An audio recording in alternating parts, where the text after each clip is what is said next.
Hey everyone, Sirturmund here again, and today we bring you a Galio Nidalee deck that's playing the two new cards, Balen the Benevolent and the landmark Valley of Imitation. So I got this deck from another player called Grandpa Rogi. If you don't follow them on Twitch or YouTube, make sure to find their channel and follow them there. I have those below in the description.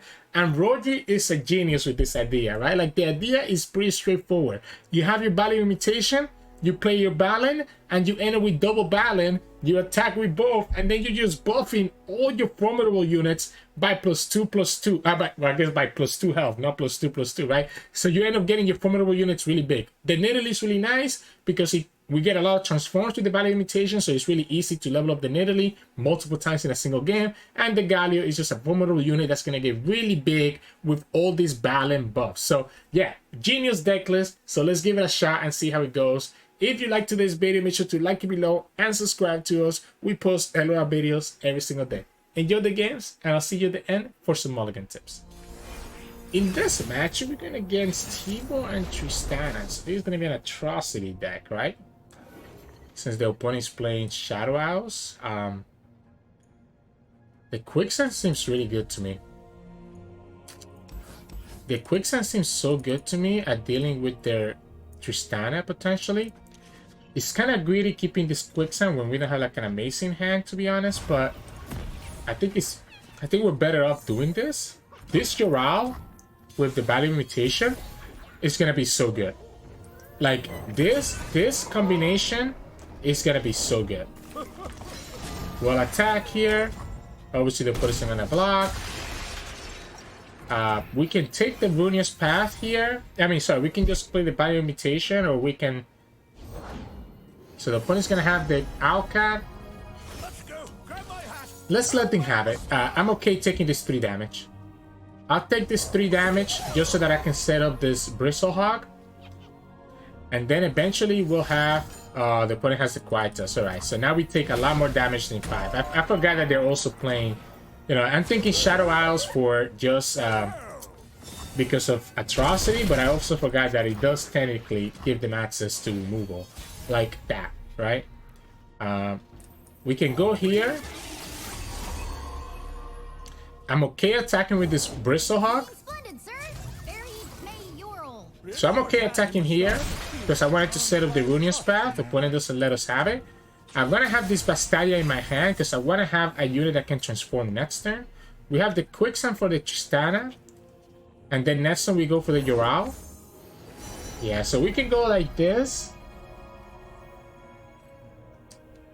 I don't think I need the Avenging Bastilla bush, by the way. I think I'm just gonna play it as a regular unit. Yeah, so we'll go like this. These are 5/4. We have the Quicksand for the Tristana, which is what I'm going to go for. Opponent needs to find a 0-cost unit here to really get any value. And then next turn we can go for the Jarvan. So next time we can go for the Jarvan and be able to start getting rid of their mayors and their grandfather phase. If the opponent just goes like this, are we okay with this? Sure, I'll go for the Runeterra path.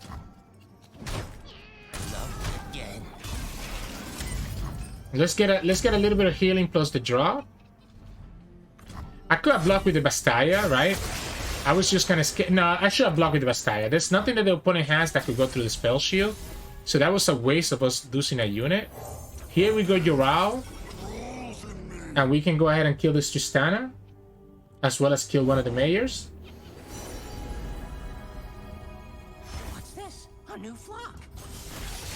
Okay, so yeah, so we can go ahead and kill it like this, kill the mayor. Everything's gonna cost a lot more, so the opponent should have a way to save this Tristana. So they don't have a way to save this Tristana. We kill Tristana, we kill one mayor, so the opponent doesn't get as crazy discounts as they've been getting. We don't have any units though until we can get our Galio down, or whatever unit we summon next. The opponent gets a unit here. Oh, that's not bad. That's a good one. Again, Quietus and Soul Harvest is kind of annoying though. So They should probably just play this Rake, to be honest. Okay, I was gonna say they probably should just play that so they could get this Scout attack. The problem is that if they do the Scout attack, it gives me the time to play this Charger, which gives me 2 blockers. Which is exactly kind of what I'm looking for, and then we can Sharp Side. We can Sharp Side or we can Quicksand, either way. I think at this point we're Sharp Siding first, right? So we're gonna just Sharp Side first and just block this.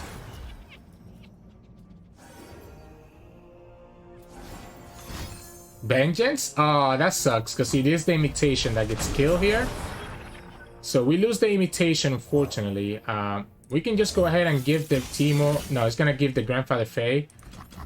We'll go for the Galio. We'll be able to get some trades. We have the Quicksand still, right? We can go Bristlehawk into Galio. If I block with this other Charger, I would have been able to play around the Vengeance and still have the Imitation for this Bristlehawk. But I think I actually prefer keeping the Chargers. I think this is completely fine. We still have the Quicksand, so that gives me some value. Opponent could easily have a Soul Harvest here for this Galio. And that's really where the problem is going to come in. Yeah, I guess if we go like this and just push the damage. I'm just gonna push the damage. I'm guessing the opponent has to wait to kill this Galio, so I'm okay just letting it be a little bit down. Yeah, that's the Soul Harvest. Cool. That's the downside with Formidable. I still think I'm in a decent spot though. We have double Quicksand. Opponent only has 2 cards. So the Quicksand will allow me to kill a lot of things. Opponent has the permanent minion, and now we have the Balen. So now we have the Balen, which is also great. So we'll go like this. Actually, let's go here. If the opponent has another Vengeance, they can go ahead and do it on the Bristlehawk. I don't mind this. I kind of want to play around a potential removal for the Balen, so I don't want to play this Balen just yet. Another Teemo? Alright, let's go ahead and play this Balen. We got Teemo number 2. We have Vengeance number... we have this number 2, right? So Quicksand number 2, get rid of the Teemo. I just don't want to deal with the Puff Caps. It might not be correct because the opponent can easily remove this Balen. And the opponent's going to permanently have this minion coming down. So Soul Harvest, Quietus, Vengeance, just get rid of the Balen. I think you always have to get rid of it. Now I can actually have this Bastaya to keep it alive.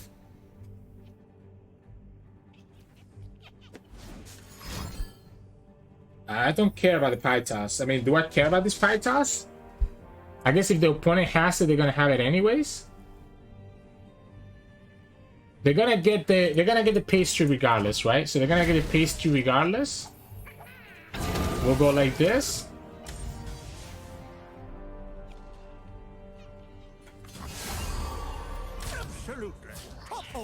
I want to kill this Mayor. I want to just kill this Mayor now. It made the Bastaya be a waste. Now the opponent can Vengeance this if they want to, but I want to kill this Mayor. Just that the opponent have 1 less unit and just have this Bristlehawk. I should have probably attacked with the Bastaya as well, but it would have lost to the minion. So opponent can go ahead and kill this Balen if they want. They have a Quietus. But the Quietus means that the opponent only has 1 card that we really care about. And we still have a pretty big attack on the next following turn. Tristana is leveled up, so Tristana could be a problem, but she's not gonna get anything super crazy. Like, she's not gonna get super crazy, right? Anyone seen any sheep around here? So we can go here, Shadow in the bush, try to bait out like a Soul Harvest or something. Okay, you have your quick attack on your Scout. And then we just attack, right? So we just go like this and we just win the game. We have Spell Shield. And that's game. Alright, so it was kind of like a grind. And part of that is, again, dealing with the Soul Harvest and the Quietus can be really problematic for Formidable units. You losing that one Valley of Imitation also was a big deal, but I think it ended up working out because I was able to keep that blocker there to be able to deal with the Teemo. So GG's. In this match, we're going against Ryze with P&Z. So the P&Z gives them access to like a lot of like random stuff. The Ultimate Trooper is kind of nice, but I think I want to, since I have the Valley of Imitation, I want to see if I can greed out and get my my Balen. We didn't get it, unfortunately, but if I can get my Balen and like start buffing all my Formidables really fast, the opponent's gonna have a hard time dealing with this. Now, if they have an Aftershock, then this Valley of Imitation does nothing anyways. So it's a little bit annoying, but it is what it is. I kind of like playing this Nidalee. Yeah, so I kind of like playing this Nidalee and going ahead for the ambush, because we can level up this Nidalee really quickly.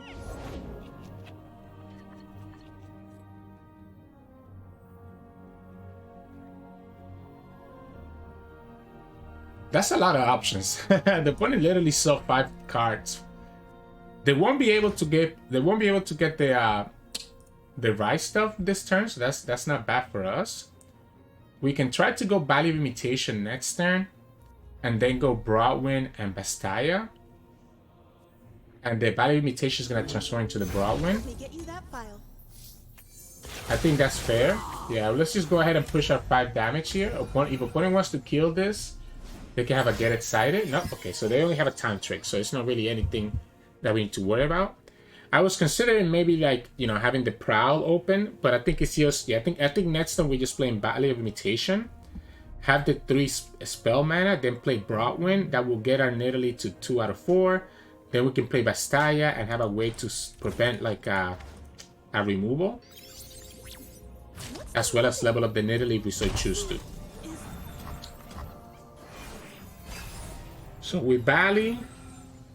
Oh, this is great. So now we can actually go ahead and just play this Hound as well. No. I think I do want to go for the Valley into the Bastaya. I think that's actually correct.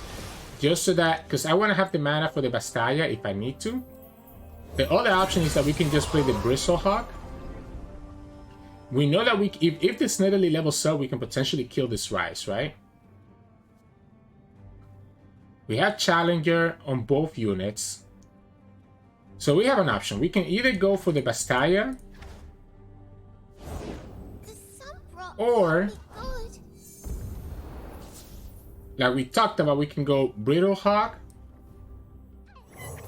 into Hound and have the Nidalee level up, but it's so easy for the opponent to have like a stun for this Nidalee, or a way to kill her, or a recall, etc.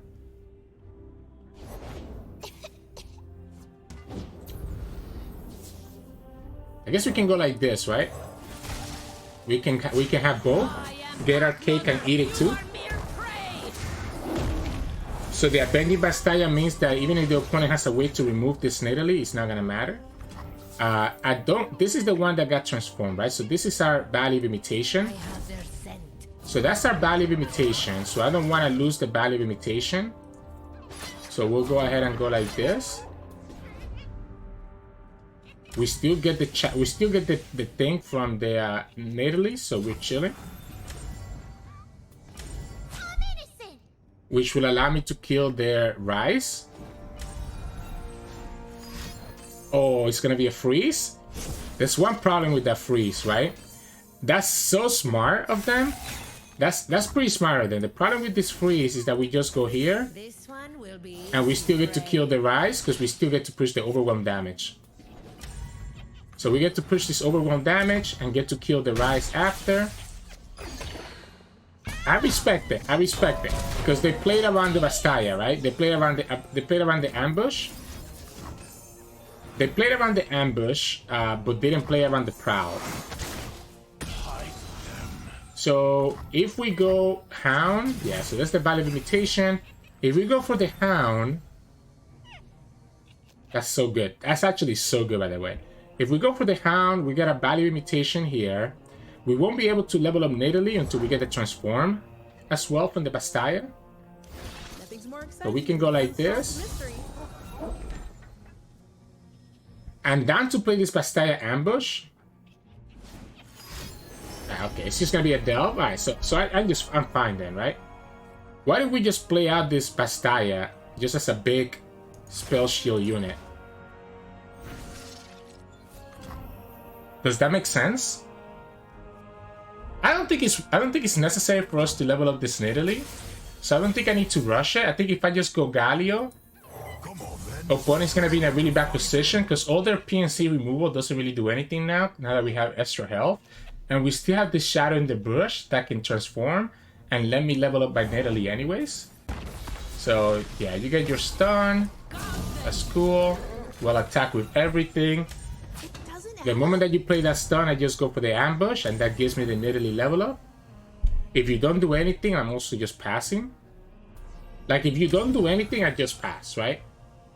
Because I'm gonna get the level up on the Galio anyways, so I don't need to rush this. Yep, I just pass and let you go to 1 HP. And you know what's the funny part now? That once Galio levels up, the opponent cannot actually play the Shard Betrayal, because it's gonna let me just rally with Galio. So I'm completely okay leaving them at 1 HP. I'm not in any rush to finish the game, because if I commit this on the stack, opponent can easily have access to like a removal. Now, for them to prevent the Galio level up, they have to use, like a Mystic Shot is not enough, right? A Mystic Shot is not enough because it still leaves me at 25. They have to use like a Will of Ionia, I don't know, Homecoming, something similar. And we can deny Elio all of those with the ambush. Okay, I mean, you're at 1 HP. I don't know how much that's gonna help you.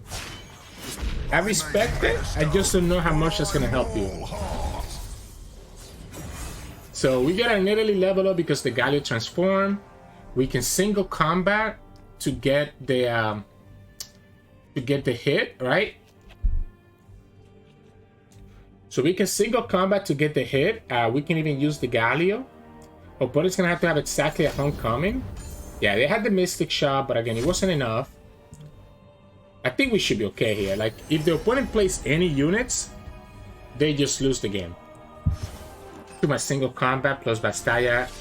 And we still have this Bastilla. Yeah, the Shower of Violence, sure. I don't know that I need to do anything, to be honest. I think I'm just gonna pass. And there we go. They play their unit. We go like this. We single combat. Now we get the rally from the Galio. I have the Bastilla, so I can actually just deny. Yep, and then we just deny it, and that's the game.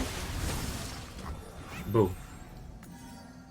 So we deny it because the opponent wanted to potentially play another Shard. Yeah, there we go. The moment that they play another unit, we knew that this was going to happen. That's also why I did it on the... I mean, it didn't matter that we did it on the Galio, to be honest. But I did it on the Spell Shield unit just for this reason. So, GG's. In this match, we go against Lee Sin Akshan. We do play 2 Quicksands, right? That could allow me to actually get some value out of them. This is kind of the hand that I want. Honestly, I also don't hate the Yoral. I don't hate this Yoral. Because it's obviously like the Yoral is increasing the cost of their spells. So we can Nidalee, and we even get Galio too. The problem is, can we actually get there? Like, can we actually get there? Can we get this to a position where we can kill them before they kill us? I don't know that we can. I don't know that we can, unfortunately.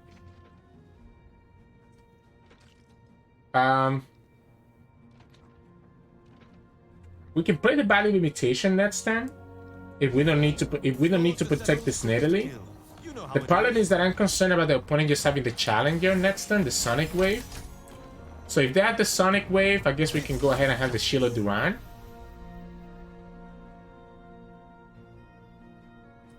Twin is a problem, right? So Twin is a problem. So I think we just go we just go Valley of Imitation here. Let's try to see if we can level up this Nidalee quickly. Yeah, the twin is a problem.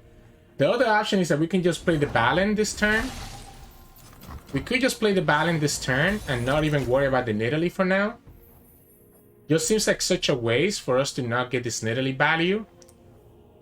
I think the Balen is going to be so much more value on the grand scheme of things, though. This is putting so much pressure because it's going to make all my Formidables really big threats into the opponent. So I think I like the Balen instead and not playing for the Nidalee ambush. I guess if that was the case, if I was always going to do this, I should have gone ahead and played the Braum on turn 2 instead of playing the Nidalee. And that would allow me to have killed the action.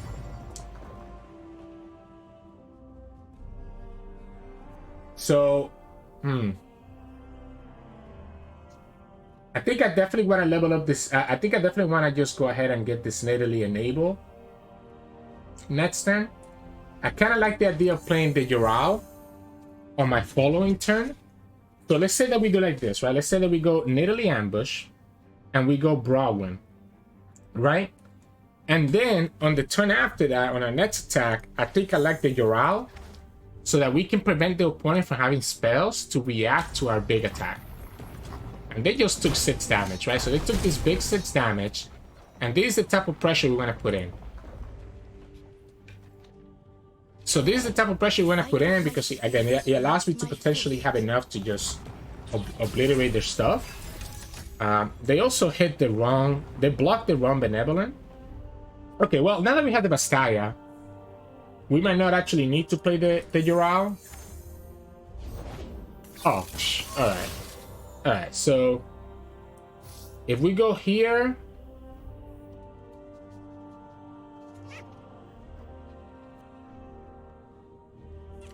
Why don't we just pass for now? Like, we can just go like this. I think I'm just gonna go like this for now. Just transform it. I want to have access to this Shield Duran until after the opponent commits their attack. Like, I want to wait until after the opponent commits the attack before I commit the Shield Duran. Yeah, okay, sure.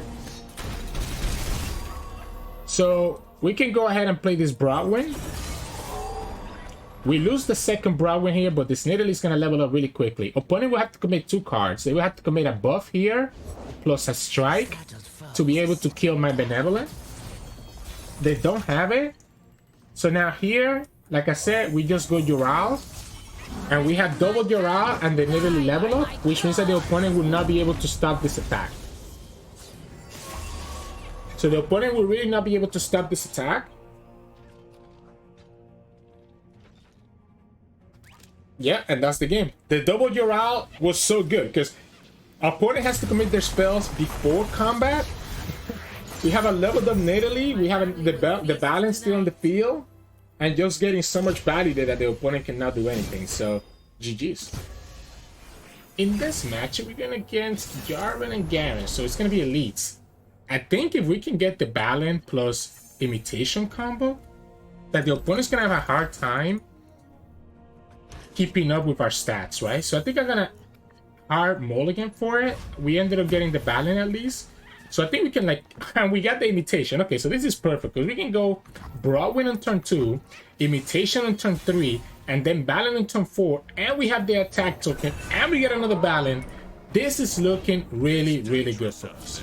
Like, this is exactly what we want to look for to kind of make our board just super crazy, right?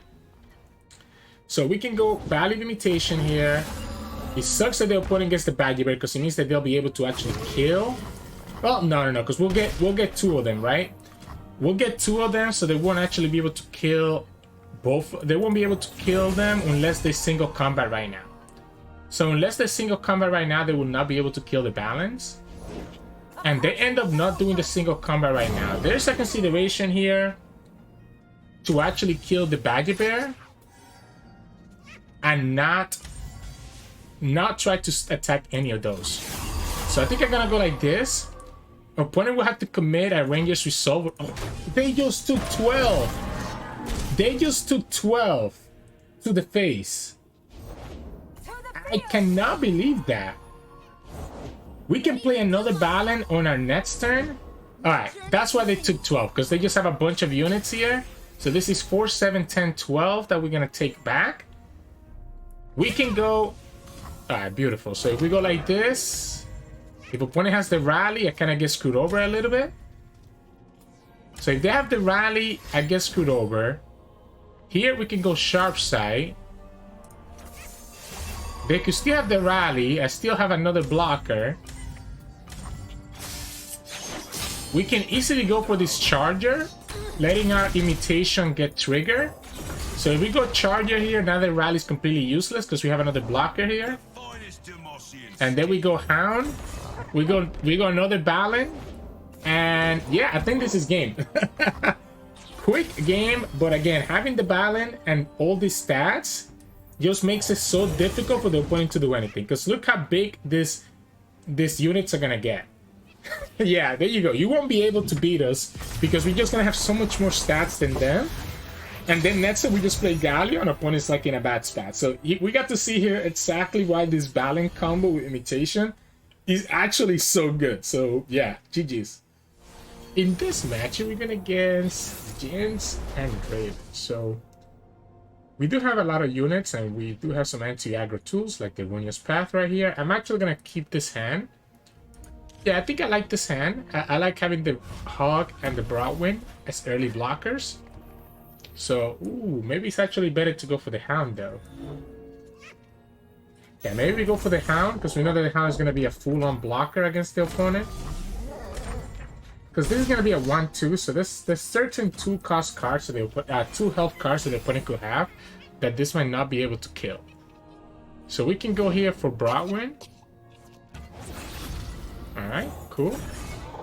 And then we can go Bristlehawk and All-Terrain Trooper and be completely cool.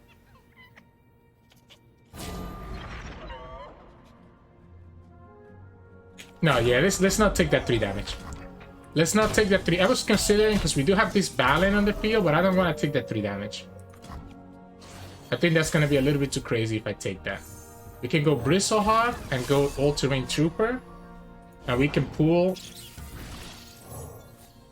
We can, I guess, pull the Spiderling for now.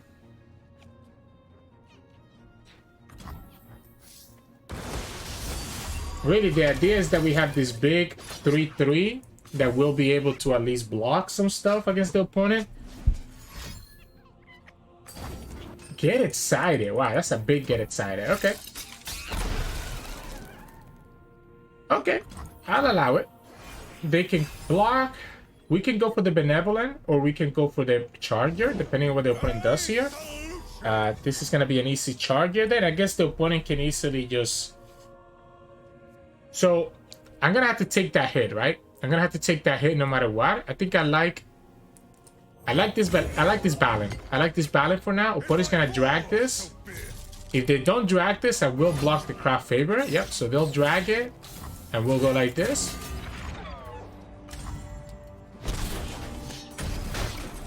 Then we can go for the Charger and have access to Sharp Sight to keep either one of these alive. And I think we're in a position where we're like in a really good spot here, right? Because we can go Charger. We have Runeterra's Path with Sharp Sight. And these guys are going to become 5 health units. So the opponent's going to just take 10 damage here. Alright, so then we go here. They decided to block, which I respect. I'm going to play the Sharp Sight just to keep this Benevolent alive. And next time we have enough to just play Nidalee, as well as have the Runeterra's Path enabled if we need to. Or we can also just play a second Charger. Just you and me, Fishbones. And them. Alright.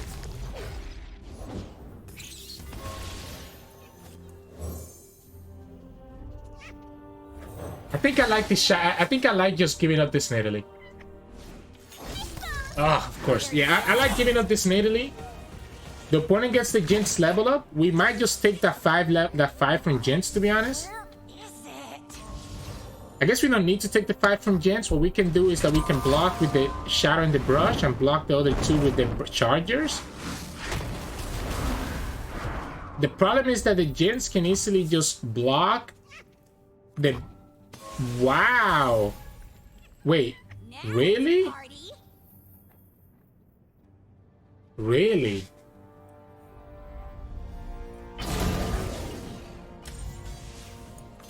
I'm gonna have to go for this Junior's path to give me some outs.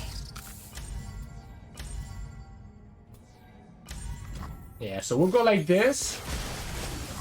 Push that extra damage, and then the opponent's gonna die with the path. Yep, okay, so there we go. We get to burn them out now because the opponent didn't play around the Runeterra's path. And that's good for us. Because the opponent didn't want to block that bush. And then we go here, and that's the game.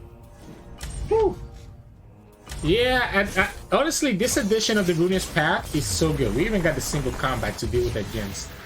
This Runeterra's path addition is so good into this deck. So I like that addition by Rogi, so GG's. In this match, we're gonna get Vladimir Braum. So Skybloods. Alright. We always get our combo here, right? So we have our Imitation. Now we only need to look for our Balen. We have Nidalee and Imitation. That's also not a bad thing to have, right? Like having both Nidalee and Imitation means that the Nidalee is gonna level up really quickly. Yeah, I mean, okay, I don't hate this. I don't hate this. I don't hate this. We go Nidalee. We go Nidalee here. I guess we won't be able to really play this Valley though next time if we're gonna go for the Nidalee ambush instead. Yeah, let's just go like this. I have their scent. Then next time we can go Imitation. We can go Imitation and then play the Hound. That way we get Nidalee already to 2 out of 4. They're really thinking about whether they want to block this 5 attack, I guess, right? Trollshan? Alright, I'll let them have it. I'll let them have it. So they'll go for it this way. We can go ahead and play this Hound right now, so that we have blocker for the reverse row.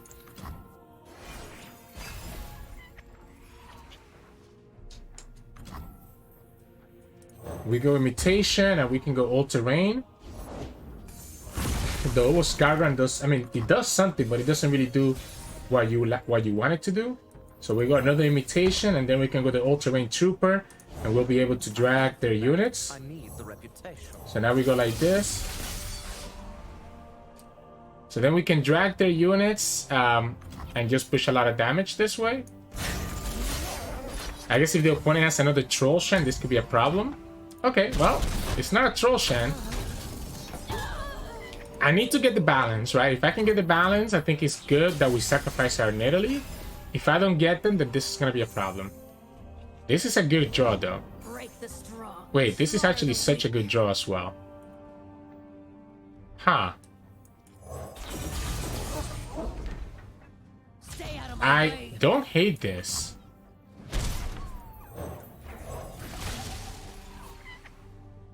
Because we can go ahead and play this Joral.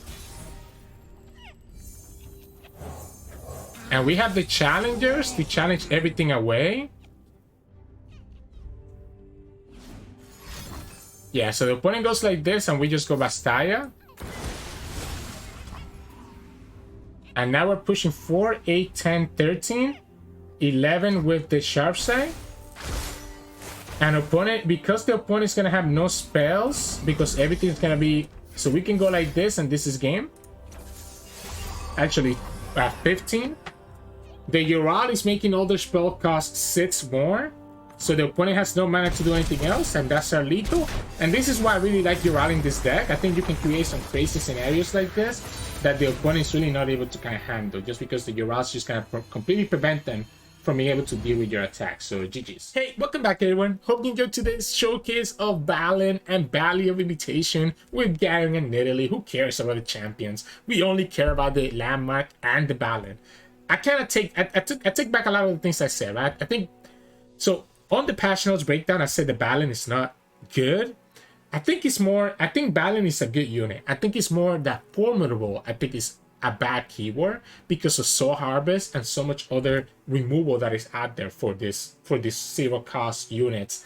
And then also the fact that if you hit them with like a Mystic Shot or something, they're also doing less damage. So I'm not convinced that Formidable is really strong, but this Balen and Imitation combo is really good just because you're able to just get so much value from attacking with Balen multiple times, being able to attack with 2 Balens, for example. So I kind of like that. I do like that aspect of this deck, but I still feel like Balen is not a great unit. Valley of Imitation, though, I think Valley of Imitation is crazy, and there's probably some other crazy things that can break this card aside from just this deck. So super excited with that. Now, let's talk about this deck itself. It is just a mid-range deck, right? You're just going to play a bunch of units down to the field and just try to kill the opponent by just playing units on curve, right? We do have some nice spells. Runeterra's Path is nice because this deck lacks a lot of draw, so I kind of like that addition by Royi. I like the Sharp Side as well instead of the Form Up, just because we have a lot of elusives that we have to deal with, like Zoe. Single combat and Quicksand also lets us do that. I really like the Dark Ages, and I think that's one thing I didn't see Roji playing. I think you can see the power that this Yoral can have. If you can play Yoral with a Valley of Imitation in the field, you end up with double Yoral, which means that the opponent has a really hard time being able to deal with this unless they preemptively use a spell on one of the Yorals. So I really like this combo here of Yoral plus the Valley of Imitation, and I wouldn't change that. The Galio and the Nidalee are pretty straightforward. The Nidalee can level up really easily with the Valley of Imitation, and the Galio is just going to get bigger and bigger with the Balen, and then potentially let you get the Rally Valley later on. And then all your units are just getting you a lot of value in that regards, right? The Ultimate Trooper is kind of cool, right? Because you're just able to like if you have a Valley of Imitation on the field, you can play the Ultimate Trooper, transform it, get multiple units to have the vulnerable. You can play your Bristlehawk because it's going to be able to transform really easily. The good thing about this Bristlehawk plus Bali is that the Bali keeps any permanent buff. So if you play the Bristlehawk, when the Bali transforms into a Bristlehawk, it will keep that +1/+1 for the rest of the game. That +2/+1 for the rest of the game for any other units that you play after that. So it can be really interesting as well, getting you some nice extra health value on that unit that's on that Valley of Imitation. The Broadwind does Broadwind things, the Charger, and yeah, like it's just a mid-range deck, right? So you're just going to be relying on just trying to buff your units up with Balen and trying to push value from there and trying to just force the opponent into some trades that they would rather not have to take. So that's kind of what you have to do. In terms of mulligan, I think it's fine to get greedy with this deck and try to look for your Balen and your Bali, because the moments the games that you have both of these cards are the games that you end up winning really easily, or really having a higher chance of winning. So I'm okay trying to harm mulligan for the Bali plus the Balen combo and just get whatever else I get naturally, right? Like even Nidalee. I mean, I'm down to keep the Nidalee most times, but I still really want to see this combo out so that I can just combo out on turn 4 or 5 and just get a lot of value from that. So just keep that in mind in terms of how you mulligan for this deck and the strategy you kind of go for. So yeah, not much else to be said about this deck. Again, it is a mid-range. It is pretty straightforward how you play the deck. If you get the combo, you get a good advantage. If you don't, you're going to be in a lot of trouble. So hope you enjoyed trying out this deck yourself in the game. If you liked today's video, make sure to like the video below and subscribe to us. We post LOR videos every single day. You can also find us on Twitch at Sirturmund. We stream every now and then. And you can also find us on Discord and Twitter. The links to those are both in the description below. Thank you so much for watching, and I'll see you all again tomorrow.